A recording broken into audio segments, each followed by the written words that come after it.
Ryan Reynolds here from Mint Mobile. I don't know if you knew this, but anyone can get the same premium wireless for $15 a month plan that I've been enjoying. It's not just for celebrities. So do like I did and have one of your assistants switch you to Mint Mobile today. I'm told it's super easy to do at mintmobile.com/switch. Upfront payment of $45 for 3-month plan, equivalent to $15 per month required. Intro rate first 3 months only, then full price plan options available. Taxes and fees extra. See full terms at mintmobile.com. Look around. You can find cars like these on AutoTrader, like that car riding your tail. Or if you're tailgating right now, all those cars doubling as kitchens and living rooms are on AutoTrader too. Are you working out and listening to this ad at the same time? Well, multitasking pro, cars like the ones in the gym parking lot are for sale on AutoTrader. New cars, used cars, electric cars, maybe even flying cars. Okay, no flying cars, but as soon as they get invented, they'll be on AutoTrader. Just you wait. AutoTrader. From the Fifth Quarter Studio in Madison, Wisconsin, you're listening to High School Hoops with your hosts, Steve Collins and Jake Stager. All right, welcome to High School Hoops. Welcome, Coach. Hey. How are you? A little chilly out here in Wisconsin. Yep, you know, I was telling Coach. It was so beautiful for a couple days, man. Yep, the great thing about Wisconsin is if you don't like the weather, wait 7 minutes and it will change. It was 80 on Sunday, and now it's going to snow on Monday. It is what it is, or Saturday. All right, before we jump into that, I'd like to give a big shout out to our two sponsors. First of all, Dr. Dish. If you don't know, they are the #1 shooting machine in the market, in my opinion. And go over and check them out. They will take really good care of you. Mention Coach Unplugged. Mention High School Hoops, mention 5-Minute Basketball Coaching Podcast, mention Coaching Youth Hoops, mention Funnel Down Defense Podcast, mention Combination Defense Podcast, mention Rule of 3 Podcast. There you go. I just throw all my podcasts out there. Anyway, just mention Coach Collins and they'll take really good care of you. Also, go over and check out teachhoops.com for coaches who want to get better. It's better than Netflix for basketball coaches. And like I think a couple weeks ago, I was telling Jake, it's like the difference is I'm actually a coach. I think I've been pretty successful. And I'm actually coaching. I'm not running a multi-million-dollar company like some people out there that are running stuff. But honestly, our podcasts, right? Our podcasts have been pretty so relevant, looking for a new coaching job, talking about your program. Like, it's not like we're not doing it to make money. It's really about giving back to the game. It's like I told you, I started Teach Hoops because I would have wanted it. Exactly. And I enjoy this because everybody's like just to stay relevant within the I sent you a picture of my new tower. I got a hydroponic garden in my classroom. I sent you a picture to your cell phone, by the way, if you were looking at your phone, wondering. I'm going, why? First of all, I was going to send that to him. What the heck are you sending me? Is that from my donation to your class? No, I got something. I got it from a different thing, but it's really cool. I'm growing lettuce. Hey, so let's shout that out. Let's shout that out right now. How would people, if they wanted to donate to your classroom? So tell them a little bit about your classroom and where you teach. And then I teach in Milwaukee. You could donate to one of my donors choose projects. I have several different things. The last project Steve donated to was a book project. I know that's so. Look at all the books. I love reading. Right, hey, so you'll send me. You're going to text me the link right now, and I will put it in the show notes if you want to give. I can't. There's two places that I think you can always give money and feel good. This is my opinion. You can always give money to education or places that people learn. I think that's a noble thing to do. I also think it's a very noble thing to give money to kids that are sick, like Ronald McDonald House. So the cool thing about Donors Choose, Steve, is that it's a project based. So you know where your money is going to. Right. So we often donate. So for example, one time I sent something and Steve funded it, the whole thing, because he likes to give back, and it was seat cushions. I know it's like you don't have seat cushions. They won't give you a seat cushion. Well, no, I use them all the time, and but then a lot of cool thing with Donor Choose, and I'll try to, is they'll have matches. So a company will match, right? So if you donate $20, and that's when I sent you that one, they'll match. So if you give $50, it's actually $100. So I got a book project that was funded of like almost $500 worth of books. Does that go through the school district then? How does that go? Like, does it go, or do they just ship it to you? So it'll be shipped to me, but I have to obviously do my due diligence of my fundraising. It's a fundraiser. And then I just, like we are taught as teachers that we fill out the paperwork and how much it was and so forth. So and then send it. Yep. Okay. That's awesome.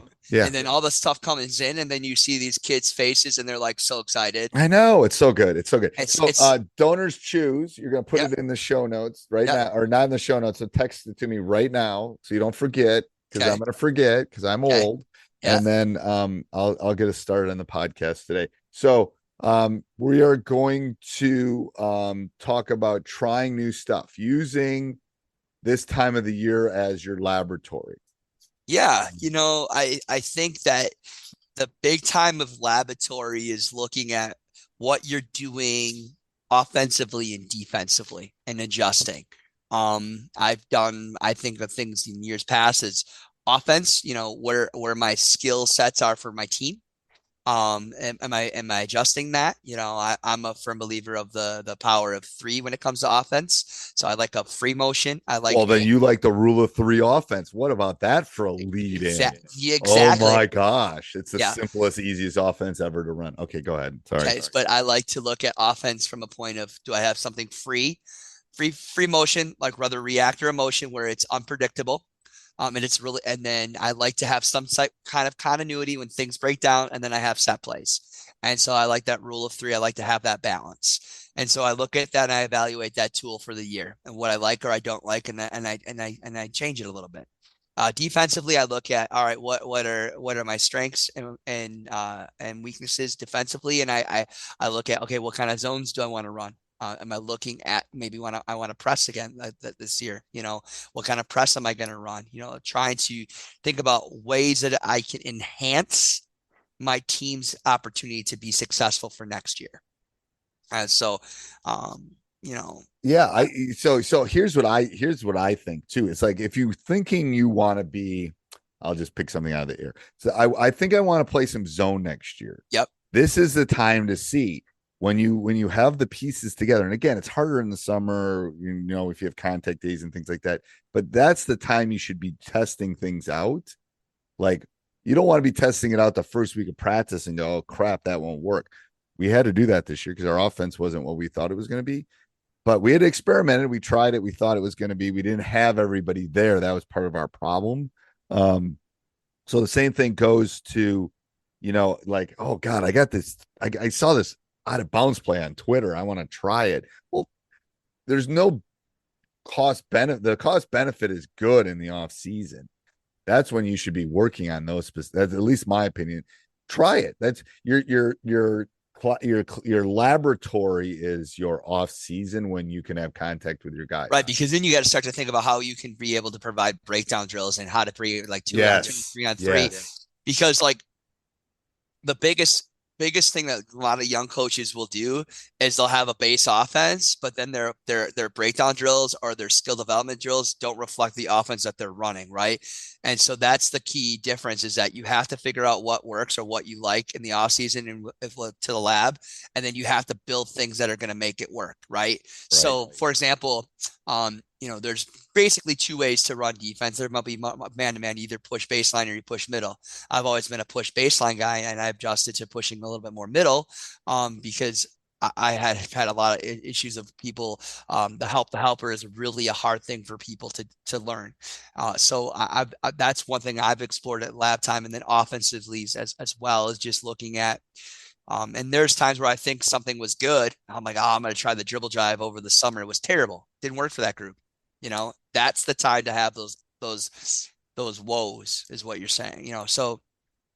Right. I agree. I think that's the, and it's hard to shift. Like, if it fails, it's okay. Again, I hate to use the lingo because it's kind of that thing, but it's that growth mindset. It's, we're going to try it. If it doesn't work, that's okay. We're going to learn from that didn't work, and then we're going to move on. And that's where, you have to try. We're not. Yeah. So right now, I'm even though I don't even have a coaching job yet, I'm starting to look at a couple base offenses that I would like to run already. Even looking at, I'm laughing already. So, for me, I used to be kind of a swing guy, this or that. I'm like, I don't really like the flare screen. I don't think it's going to be good for this group of kids or this style. So I might, I've been looking at running like a double stagger flex action, and just thinking about how that could be, how I could do some breakdown throws with that, or, I like using the ball screen, but again, if using the ball screen, you got to have the right players for it. So a lot of it too is you got to look at what you have coming. I think there's a part of when you try new ideas, you need to evaluate your team.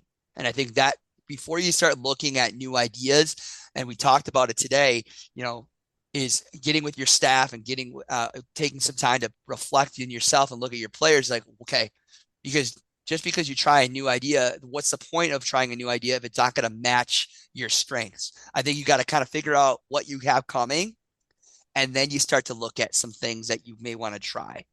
I think that you're going to get more out of it, right, than just trying things. Right. Yes. And then going back to what we were talking about before is that you should be 100% be tracking all that stuff, and how are you going to take all that information? What are you going to do with the information? Just trying something and it doesn't work. Maybe it did. So your mind plays that weird, thing on you that you might think it's not working and it is working, vice versa too. I was just another from a skill. Like I would like to be able, if I'm looking at a team that I would coach, I would love for all my players to be able to finish around the rim or post up. Okay. What can I do? What can I create? What can I do as a coach to help my players get better at that in the off season? Can I give them a program? Can I give them a way to track their things? How do I enhance that? How do I make that better? What am I going to do to be able to get this new idea out to make it work, or even to try to make it work? Right. Just because we want to get better in the post. Well, there's a pathway to get there, right? There's a pathway of how to get better. How are we going to do it? Trying something is just not good enough. It's like you got to give it something. You got to give it some support to make it. You got to give it support. You got to give it time, and you have to coach it and teach it, right? Teach it. And then you also have to be a master, not a master of it, but you have to go out and you have to research, and you have to become. You can't run a good zone unless you know it, right? I've seen, I'm going to run the 2-3. I'm going to run the 2-3 zone, and okay, but there's different variations of the 2-3 zone. How you rotate, from a wing pass to the baseline, there's different ways of doing it, right? And if you don't know how to teach it from whole, that's right. You got to be able to teach something like an offense or defense from a whole to a part to a whole. If you can't do that, then you can't test that idea. No. So and the thing is, I love playing teams when all of a sudden they just go to a 2-3 and I haven't seen it all year. I love that. Look around. You can find cars like these on AutoTrader, like that car riding your tail. Or if you're tailgating right now, all those cars doubling as kitchens and living rooms are on AutoTrader too. Are you working out and listening to this ad at the same time? Well, multitasking pro, cars like the ones in the gym parking lot are for sale on AutoTrader. New cars, used cars, electric cars, maybe even flying cars. Okay, no flying cars, but as soon as they get invented, they'll be on AutoTrader. Just you wait. AutoTrader. Because it never works. Because you're right. It goes back to I'm just going to throw it. That's not. And the thing is, it's hard because off season is a limited amount of time. So you can't have, this is my opinion, you can't have 17 things that you're going to experiment with. Right. And you also have to be educated on it. You have to know your weaknesses and your strengths as a coach. Again, going back to the off season is all about developing yourself and your program. If you want to be good at the 1-3-1, which I'm not very good at coaching it because I've hardly ever run it, I would have to go in and I have to get talk to you. Talk to me. Yeah, exactly. You would have to go find your resources and get better at that, Right. And figure out what you want to do. Yeah. Something like that, I think is I think that's just there important. A couple things that from somebody that has coached for 25 years, are there certain things or ideas that you're always constantly looking at? Are there a couple big things that you could give coaches some ideas of I'm always looking for, so this is big picture stuff. So we've kind of been rambling a lot, right? But big picture, when the season's over, what are some things after I evaluate my team that I may want to adjust, or things that are always thinking first of about? all, I look at my team and I look at who's coming back and who I think is going to be on the team next year. So it changes because kids move. I just had a kid move recently, moved to Texas, I think. So anyway, I look at that, and then I look at both offense and defense, big general things like, can we run this offense next year? What kind of defenses are we going to have to work? So there's obviously some base defenses that probably won't have to be tweaked, but what's like, we ran some 1-3-1 this year because we had Braylon on top, tall on top, but it wasn't as effective as I wanted. Anyway, so I think those are the two big things. And then what we do during the season is we have kind of a folder where we look at, ooh, this worked, this didn't work, as far as quick hitters, as far as out of bounds plays go, as far as some of those are smaller picture things that, how well do you really run? Can I ask you a question too? I will tell you, I took it from there's a coach, I don't know his name, but Kakana coach, I know you're going to be playing him this year. I watched him at a clinic and he came up with a really good idea of that. He looks at all the key things that you coach in basketball, like from passing to defense, and he has drill sets. Do you ever go and evaluate your drill sets of what you do with your I do, and how we break specific things down. So I also think that is something else that's really big too. So if the drill's working, don't change it. But maybe that drill really hasn't been effective for a while. What could we do to replace it? Because there's several ways to teach many concepts, right? Of the game. There's several ways to teach a concept of basketball, and there's always pluses and minuses of how you teach it, and the game is always changing. And so I think also too is looking at evaluating what you do drills in your practice to teach certain things is another thing that you could do in the off season, or try new ideas at camp. Like, oh, let's try this defensive drill. I think this would be a really good opportunity to see if this is effective and how it works, Right. Yes. I mean, again, all of you that are listening know your teams better than me. So it's like, you might just be, maybe you're in Tacoma, Washington, and you're only going to run man to man, whatever. Then you should be looking at that offense and how you can. I think coaches get lost when they don't move with the times too. Like the 3-pointer has changed the game. And how you defend it, right? And the shot clock. Do you have a shot clock? Do you not have a shot clock? What are you going to do if your high school has a shot clock?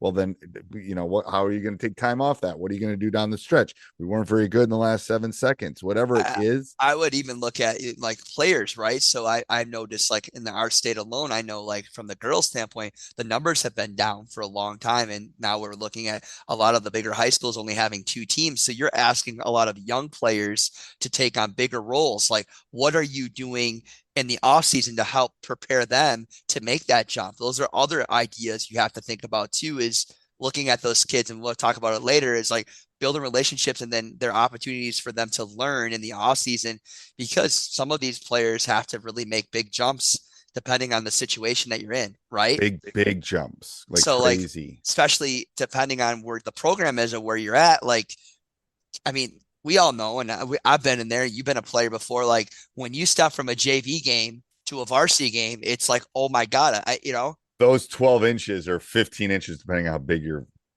butt is that movement is a long, it's insane. It's an insane jump. It's insane. Or just watching the speed of play from a division, like a low level, a small school, to the speed of play to division, the big schools. It's like, me and my daughter are just like, we were sitting courtside at the state tournament. The speed of play is so much different. So crazy. It's crazy. It's crazy. And the physicality and it's amazing, and each division, each school size has their strengths too, though. Don't get me wrong. It's not always about speed of play. Like those teams are the best at what they do, what they're given. Right. And that's why they're there. Right. Yeah. It's not a downplay on a smaller school. No, it's just the reality that the game is a little bit different compared to there. Like, where you teach or where you go, your style of play has to match your kids too. Yes. 100%. And I think that's the big, I watched a couple coaches this year, new coaches. I'm always watching tons of film from you, from other coaches, whatever it is, and watching, it's like sometimes coaches come in and say, we're going to do this, and never look at what's in front of them. And those players are really what your decisions become. Yes. Your decisions aren't made. You shouldn't have all these things in your head before realizing what's in front of you. Right. And it's like, you're not Calipari, who's going to go get 4 McDonald's All-Americans and what you can do every year. And you're only going to have them for 1 year because they're either going to go to the NBA or they're going to go to the portal. Right. His system has to change with the times. All right. Anything else with that, Coach? No, I guess I wish everybody good luck on the new ideas. Like, I would continue to ask people. Ask us. Send stuff. teachhoops.com. If you have an idea, we're going to kind of work on this roadmap and help you through it. But if you have some ideas too, because I just think that's just a great segue. Like the week before, we talked about rebounding and how we can change that. But I think this is the time where we start talking about certain offenses.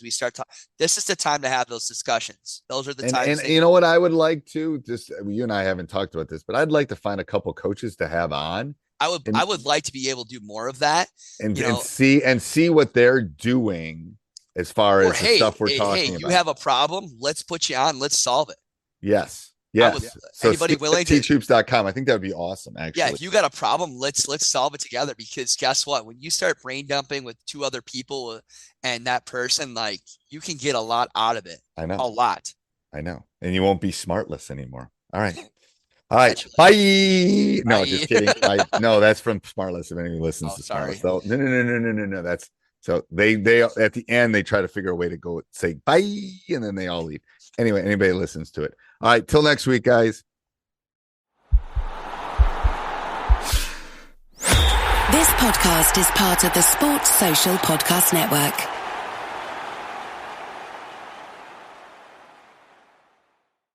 Stop by Sherwin-Williams and get 30% off select paints and stains May 2nd through the 12th. It's the perfect time to transform your space with color. Refresh your home inside and out with colors that make every space feel brand new. From cozy interiors to stunning exteriors, we've got the perfect shade for your next project. Shop the sale online or visit your neighborhood Sherwin-Williams store. Click the banner to learn more. Retail sales only. Some exclusions apply. See store for details.